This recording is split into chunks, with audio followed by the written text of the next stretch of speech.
Hello বন্ধুরা, আজ রান্নার রেসিপি নিয়ে চলে এলাম। আজ আলুর দম আর পরোটা হবে, তাই আলুটা সিদ্ধ করে নিই আপনাদের দেখাচ্ছি। তেলের ভেজে নেব একটু আলুটাকে।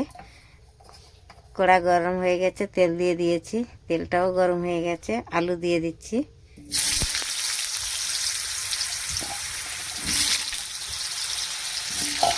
নুন দিয়ে দিচ্ছি, নুন আর হলুদ দিয়ে একটু ভেজে নেব। নুন আর হলুদ দিয়ে দিচ্ছি,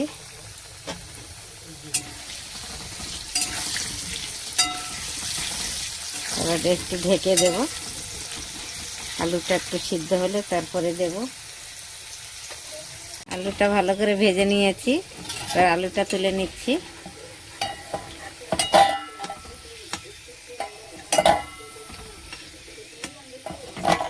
ফোড়নের দুটো তেজপাতা, একটা শুকনো লঙ্কা দিয়ে দিচ্ছি, একটু জিরে দিয়ে দিচ্ছি।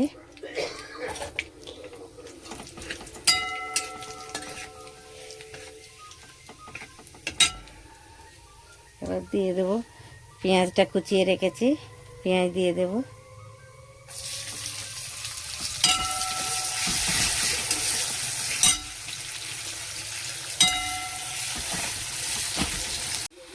আদা রসুনটা বেটে রেখেছি, দিয়ে দিচ্ছি। আদা রসুনটা একটু ভেজে নেব, তারপরে টমেটো কুচিয়েছি, এটা দিয়ে দেবো।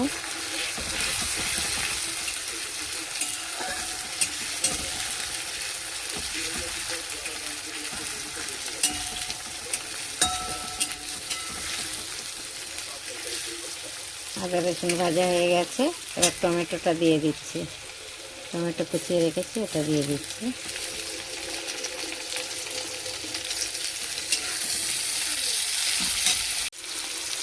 তো হলুদ দিয়ে দিচ্ছি, ধনের গুঁড়ো, জিরের গুঁড়ো, লঙ্কা,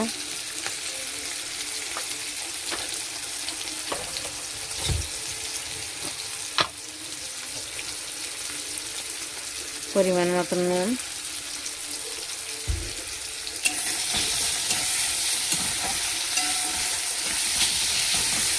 একটু ঢেকে দেবো। এবার তেলটা ছেড়ে গেলে তারপরে আলু দিয়ে দেবো। মশলাটা হয়ে গেছে, ভালো করে ভাজা হয়ে গেছে, মশলাতে তেল ছেড়ে দিয়েছে। এবার আলুটা তুলে দেবো, আলুটা দিয়ে দিচ্ছি।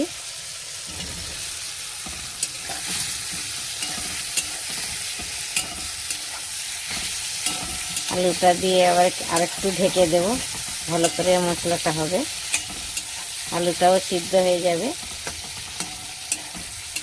তারপরে একটু জল দেব, সামান্য জল দেব, মাখা মাখা হবে আলুর দম। আলুর দমে মশলাটা ভালোভাবে ভাজা হয়ে গেছে, এবার একটু জল দিয়ে দেব। বেশি জল দেবো না, একটু মাখা মাখা হবে, অল্প একটু জল দিয়ে দিচ্ছি।